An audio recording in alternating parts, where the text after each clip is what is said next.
Brooklyn Nets have had a major overhaul this past season, going from having Kyrie Irving and Kevin Durant on the roster to now with Mikal Bridges being your best player.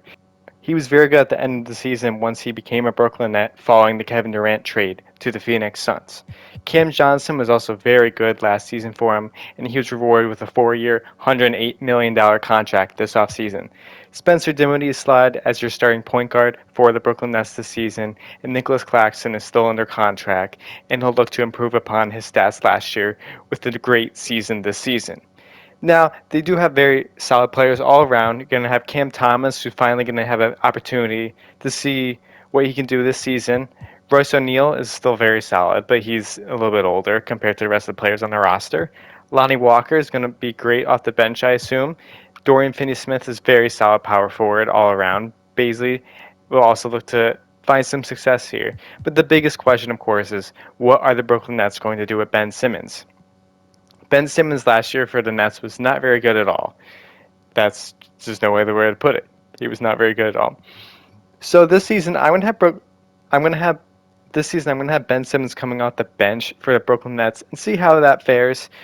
Ben Simmons, I still have some faith in. I see the contract is ridiculous for him. And I just hope that he can at least do somewhat okay and return to his form on the Philadelphia 76ers. Otherwise, the Nets are just going to be stuck with him. No team wants to trade for Ben Simmons. You just have to play him some minutes off the bench and hope for the best. If he can provide some solid defense, if he can provide some solid defense off the bench, then it's not all for nothing. But obviously, the scoring will never be there, and honestly, he's been more of a hassle for the Nets, benefiting them. So here's the lineup that we'll be rocking with this season: Spencer Dinwiddie, Mikal Bridges, Cam Johnson, Dorian Finney-Smith, Nicholas Claxton is your starting five, and off the bench we're going to have Ben Simmons, Cam Thomas, Lonnie Walker, and Royce O'Neal. Let's see what NBA 2K23 thinks of the Brooklyn Nets heading into this season. So at the trade deadline, we are 21 and 33. Obviously, we're not even in the play-in hunt at all. Dorian Finney-Smith is actually out for the rest of the season here.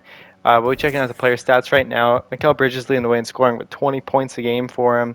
Exactly what you expect. Claxton's averaging 15 points, 12 rebounds a game. He's got 3 blocks too. Incredible season for him.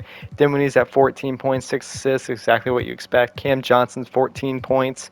I was scoring was a little bit higher from Cam, but that's what you kind of expect. Cam Thomas has 13 points a game. Ben Simmons, 7 points, 5 rebounds, 4 assists. Yeah, that's Ben Simmons. Brooklyn Nets Ben Simmons for you. Royce O'Neal's currently out, but he's still doing the same stats as usual. Lonnie Walker at 9 points a game off the bench. This team, we're just not good. There's no other way to put it. We're not a good team, and I can't trade Ben Simmons because no team wants Ben Simmons. Dinwiddie is very subject to being traded here. However, I don't really think the Nets are going to trade him. I actually think they're going to try and re-sign him.